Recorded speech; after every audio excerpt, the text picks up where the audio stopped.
Ce sont les locaux de Mavila Hotel à Cotonou qui ont abrité la première édition du championnat d'Afrique de football de table Baby Foot du 15 au 17 novembre 2024. Nous allons commencer les compétitions dès demain, si j'ai bonne mémoire par rapport au programme. Je vais vous inviter demain à venir voir ce qu'il va se passer. Ça sera du haut niveau. Je voudrais saluer chacun d'entre vous, vous remercier et vous dédier un bon séjour sur la terre du Bénin. Vive le baby foot, vive la jeunesse. Merci. Nous avons, comme vous le voyez, beaucoup d'athlètes qui sont venus et je voudrais que nous considérions que le baby foot n'est guère un jeu de délinquants, mais c'est un jeu noble, c'est un sport qui prend de l'ampleur. À toutes les délégations qui ont fait le déplacement de Cotonou, à tous ceux qui sont dans cette salle, je vous dis merci, que Dieu vous bénisse et que Dieu nous unisse davantage. Vive le baby foot, vive l'Afrique, vive le Bénin, je vous remercie. Officiellement lancé ce 15 novembre et regroupant les pays membres de la Confédération, cette première édition a été riche en couleurs, en animations et en prestations avec à l'arrivée le sacre du Bénin dans la catégorie solo et celui du Togo dans la catégorie duo. Le Cameroun, quant à lui, s'est vu décerner le trophée Fair Play de par son engagement et son implication dans la réussite de cette compétition.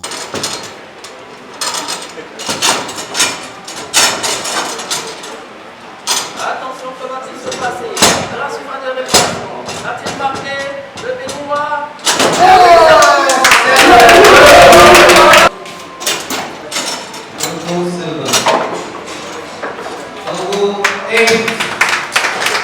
Les applaudissements sont faits maintenant. Bravo, ça s'applaudit, l'Afrique gagne.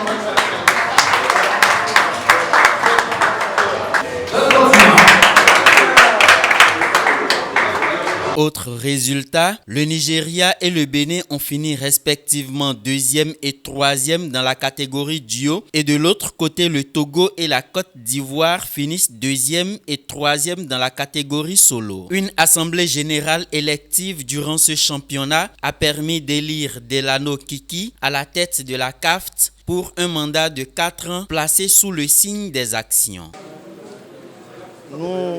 Nous avions remarqué au cours de cette compétition une qualité de jeu extraordinaire et il a régné une ambiance sportive de grand jour.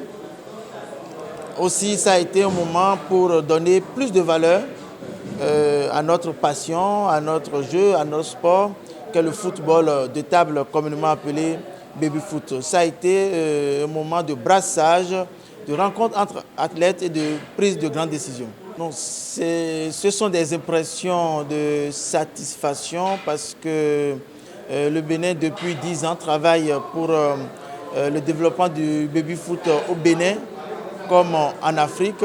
Et c'est donc à juste titre que le Bénin doit pouvoir continuer dans cette lancée et appuyer tous les autres pays à aller vers une reconnaissance et à pouvoir faire une promotion accrue de cette discipline qu'est le football de table. Alors les statuts et règlements ont été revus et nous avions maintenu notre siège au Congo démocratique, à Kinshasa précisément, et nous pouvons dire que ce mandat est placé sous le signe des actions. Rappelons qu'une visite guidée de quelques sites touristiques ont permis aux délégations de garder un bon souvenir de leur séjour au Bénin.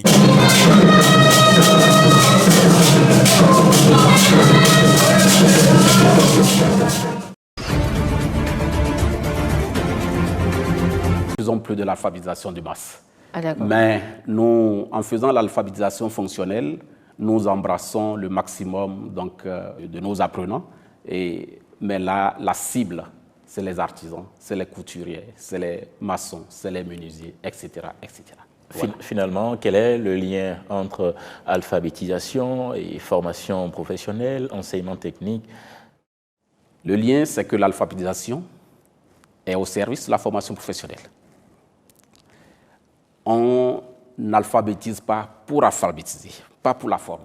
Il faudrait que cela soit utile à celui qui reçoit l'apprentissage. C'est ça le lien. L'alphabétisation est au service de la formation professionnelle. Et comme je le disais tantôt, lorsque vous prenez un menuisier que vous voulez alphabétiser, mais qu'est-ce qui est intéressant pour ce menuisier? C'est de faire en sorte qu'il soit plus performant, c'est de faire en sorte qu'il soit plus compétitif. Donc les outils qu'il utilise, il faudrait bien qu'il sache comment on les appelle, les notions élémentaires de calcul et de gestion. Si en l'alphabétisant, vous lui donnez donc ces notions, c'est mieux que de lui donner donc rien que écrire et lire. Donc c'est de ça qu'il est question. Voilà justement pourquoi le gouvernement a fait l'option de placer le volet alphabétisation sous le ministère chargé donc de la formation professionnelle. Je ne dirais pas que l'alphabétisation de masse a disparu, parce que lorsque nous parlons d'alphabétisation fonctionnelle, forcément ça concerne cette couche. Ça veut dire tout simplement que ça n'a pas disparu, mais c'est devenu plus dynamique, c'est devenu plus utile. En fait, c'est de ça qu'il est question. Lorsqu'on parle de masse, c'est peut-être la quantité. Mais toujours dans l'alphabétisation fonctionnelle, vous pouvez donc avoir un public cible plus grand en fonction donc, des moyens déployés. Donc ici, ce qu'il faut voir, c'est l'utilité de l'action. Plusieurs perspectives. Déjà tantôt, en me suivant, vous avez compris qu'il y a plusieurs chantiers qui sont en cours. Les chantiers au niveau des lycées techniques agricoles, c'est connu. Au niveau des écoles des métiers, c'est connu. Au niveau également des centres de formation professionnelle, c'est connu. Il y aura par exemple la rénovation, la construction d'infrastructures d'équipement des lycées techniques agricoles, la diversification des offres de formation. On n'en parle pas, tantôt c'est de ça, je disais, le soft. Le développement des programmes de formation agricole et rurale orientés vers les référentiels de qualification. La formation et le renforcement des capacités des formateurs, ceux-là qui sont là actuellement. J'ai annoncé que ça a commencé, ça va se poursuivre, et également du corps d'encadrement. Le renforcement de l'écosystème d'enseignement technique et la formation professionnelle agricole et rurale, la restructuration du dispositif de gouvernance, surtout à ce niveau, le dispositif de gouvernance, parce que ces lycées que nous allons mettre en place ne peuvent plus être gérés comme ce qui se passe actuellement. Il faudrait que ce soit, mettons, des entrepreneurs pratiquement, des entrepreneurs gestionnaires. Et d'ailleurs, nous avons en vue le recrutement d'environ 300 donc, gestionnaires d'établissements qui vont s'assurer donc, de la gestion de ces établissements. Parce que, ce que je n'ai pas dit, les lycées techniques agricoles seront pratiquement des centres de production. Mis à part le volet pédagogique, il y aura donc des fermes que nous appelons des UEVP, Unités économiques à vocation pédagogique, où les apprenants auront la pleine formation. Il y aura de la théorie, mais il y aura beaucoup plus de pratique. Je voudrais juste demander aux acteurs d'avoir confiance. Nous savons que les défis de l'éducation sont grands, sont même permanents. Mais les défis auxquels nous faisons face, c'est que nous voulons adresser. Les réformes que nous avons mises en place pour adresser ces défis, ces réformes sont salutaires. Nous avons vu les chiffres au niveau des indicateurs des examens qui sont réellement concluants. Je voudrais donc demander aux différents acteurs d'avoir foi au gouvernement et en son chef, le président Patrice Talon. En dépit de ces contraintes, ce qui est annoncé sera réellement fait et effectivement, il y a des équipes qui travaillent autour donc, de ces chantiers-là. Il sonnait 8 heures ce dimanche lorsque les électeurs sénégalais de la diaspora béninoise se sont rendus au consulat pour exprimer leur vote. Après la dissolution par le régime du Diomaye Faye en septembre dernier, 41 coalitions se disputent les 165 places à l'Assemblée nationale. Au début, la mobilisation était timide, mais on pouvait remarquer la présence du consul qui était sorti à temps pour donner l'exemple à ses concitoyens. Les élections sont commencées depuis 8 heures. On a montré les urnes, tout était vide, on a scellé les urnes. Les votes se déroulent normalement. Toutes les partis sont là, les représentants des partis. On a les bulletins sont complets, plus de 41 bulletins, tout est complet. Les urnes sont là, les isoloirs, les poubelles, tout est en ordre. Le gouvernement a tout fait. Permettez-moi aussi de remercier le Bénin de nous avoir accueillis, particulièrement le président de la République, M. Patrice Talon, qui nous a accueillis ici. Parce que s'il n'y avait pas cet accueil, je crois qu'on n'aurait pas le temps de faire cette élection. Moi-même, je dis que dans le monde entier, je suis fier du Sénégal. Parce que c'est le seul pays où on vote avant minuit, avant 2 heures du matin, on connaît qui a remporté les votes. Au niveau de l'organisation, tout est mis en branle pour un déroulement du scrutin sans anicroche. Les impressions d'un citoyen qui a rempli son devoir. Vous savez, le droit de vote appartient à tout citoyen. Donc quand on a voté, on a l'impression qu'on a rempli son devoir. Au fil des heures, les électeurs sénégalais ont répondu nombreux à ce devoir civique. Dans l'ensemble, ils se réjouissent d'avoir accompli ce devoir en toute responsabilité et le plus grand souhait reste la paix au Sénégal. En tant que citoyen, j'ai accompli mon devoir. Je suis très content de voter. Le vote se déroule dans de bonnes conditions, sans violence. Et ça se termine dans de bonnes conditions. Je souhaite que tout se passe dans les meilleures conditions et que ceux qui ont perdu acceptent. Que l'essentiel, c'est que le pays avance. Parce qu'avant les élections, il y a eu un peu d'échauffourée. J'espère que les esprits se sont apaisés, que tout va se passer pour le mieux du monde. Et il faut que le Sénégal prospère. Il ne faudra pas que pour des enjeux politiques qu'il y ait des pertes en vie humaine et que l'économie prenne un coup. Pour rappel, 1 minute de silence a été observée à l'entame des opérations en l'honneur des 13 Sénégalais décédés cette année dans des circonstances diverses.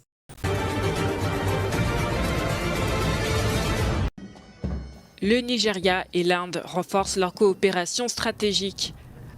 À Abuja, le Premier ministre indien Narendra Modi et le président nigérian Bola Tinubu ont annoncé des initiatives communes. Elles concernent des domaines clés comme la défense et l'énergie et marquent un nouvel élan dans leurs relations bilatérales.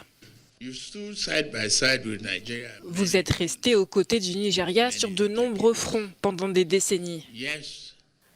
Oui, notre démocratie a un quart de siècle. Vous avez exploré différents secteurs en Inde, tout en veillant à une collaboration constante pour maintenir et renforcer nos relations.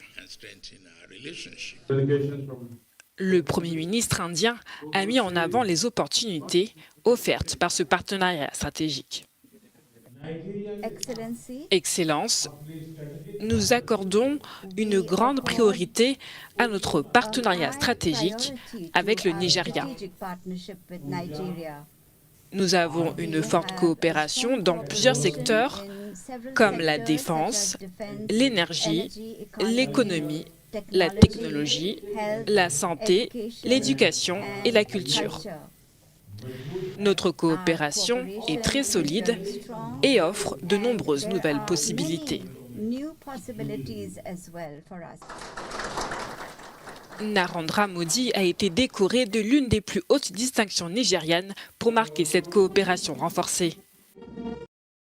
Ce partenariat est centré notamment sur le renforcement des liens économiques. L'Inde, principal partenaire du Nigeria, a enregistré 14,9 milliards de dollars d'échanges en 2022.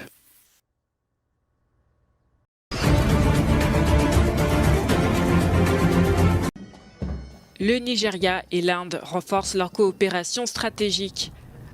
À Abuja, le Premier ministre indien Narendra Modi et le président nigérian Bola Tinubu ont annoncé des initiatives communes.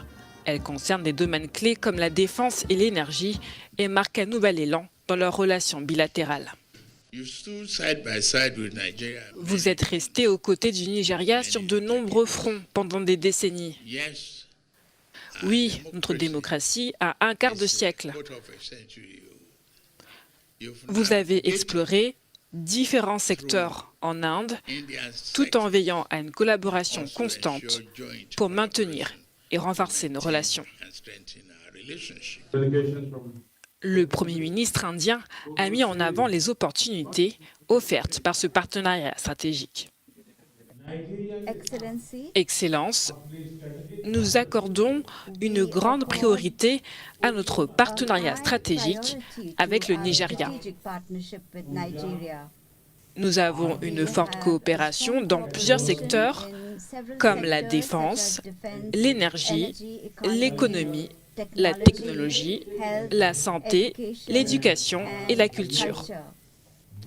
Notre coopération est très solide et offre de nombreuses nouvelles possibilités. Narendra Modi a été décoré de l'une des plus hautes distinctions nigérianes pour marquer cette coopération renforcée. Ce partenariat est centré notamment sur le renforcement des liens économiques. L'Inde, principal partenaire du Nigeria, a enregistré 14,9 milliards de dollars d'échanges en 2022.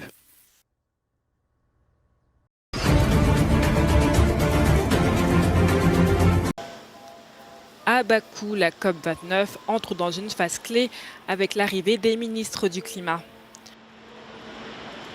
Les ministres du climat et de l'environnement des pays sont venus relancer les négociations. Leur rôle est d'aider leurs équipes à débloquer les discussions après une première semaine difficile. L'objectif principal est d'obtenir des financements pour les pays en développement. Ces fonds doivent les aider à abandonner les énergies fossiles, s'adapter au changement climatique et gérer les catastrophes naturelles. Les experts parlent d'un besoin d'environ 1 000 milliards de dollars. Mais les pays ne s'entendent pas sur la répartition de la somme, ni sur la contribution des pays riches. Les négociations incluent aussi la création d'un fonds pour indemniser les pays touchés par les impacts climatiques. Ce fonds servira à couvrir les pertes causées par les inondations, les sécheresses ou encore les cyclones. Il doit soutenir les pays les plus vulnérables, souvent sans ressources, pour gérer ces crises.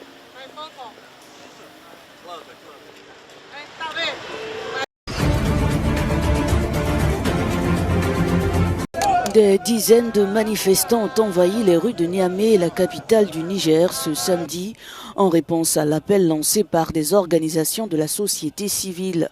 Cette mobilisation fait suite à une déclaration commune de plusieurs associations et groupes civiques dénonçant des tentatives présumées de déstabilisation dont le pays serait la cible. Le 17 septembre 2024, ils ont tenté de déstabiliser le pouvoir malien. Moi, j'étais là-bas à Bamako. Et cela n'a pas encore suffi. Ils ont tenté encore de déstabiliser le pouvoir d'Ibrahim Traoré. Raison pour laquelle aujourd'hui nous lançons un message fort à nos impérialistes, qu'ils sachent que nous sommes derrière nos militaires, nous sommes derrière les FDS. Le contexte de cette manifestation est marqué par l'arrestation récente d'un ressortissant français à Niamey, accusé d'espionnage et soupçonné d'appartenir à la DGSE. Aujourd'hui, perdre le Niger, c'est une grosse catastrophe pour la France. Ils ne vont pas croiser les bras, nous regarder. Ils vont tout faire pour revenir. Mais la chance que nous avons, nous sommes beaucoup plus éveillés que nos grands-parents. Et les outils aujourd'hui de l'information, les Africains le maîtrisent. Donc ils ne peuvent plus nous manipuler. Par ailleurs, les manifestants ont appelé les autorités militaires à intensifier les efforts pour assurer le développement militaire et économique du pays. Est-ce qu'ils pourront nous recoloniser? Donc d'ici 10 ans, il faut que le CNSP, entre autres missions, vous soyez capable de nous fabriquer les armes qui vont nous défendre. Il faut que vous soyez capable de fabriquer les chars de combat que nous allons utiliser. Il faut que vous installez des unités industrielles. Il faut que vous développez l'économie. Cette manifestation survient quelques jours avant la conférence internationale de soutien aux pays de l'AES prévue à Niamey.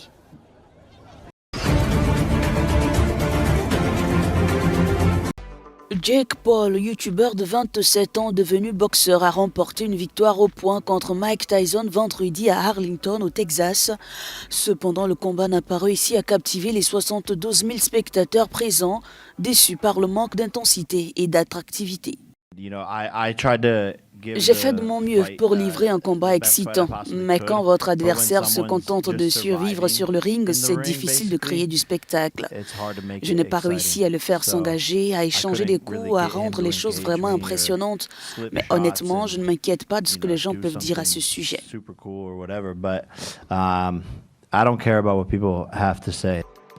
Malgré un bon début de combat, Tyson a progressivement été dominé par Paul qui a su imposer son rythme et son énergie. L'ancien champion du monde des poids lourds n'avait pas combattu en tant que professionnel depuis 2005. Il y a eu un moment où je me suis dit d'accord, il ne s'engage pas vraiment. Je ne savais pas s'il était fatigué ou s'il avait une autre raison. J'avais énormément de respect pour lui. Et cette idée de violence, de guerre entre nous était bien présente. Après qu'il m'a giflé, je voulais être agressif, le mettre à terre, l'assommer, tout ça. Mais cet élan s'est estompé au fil des rounds. Pour ce combat de seulement 8 rounds de 2 minutes chacun, Jake Paul a empoché la somme de $40 millions et 20 millions pour Mike Tyson.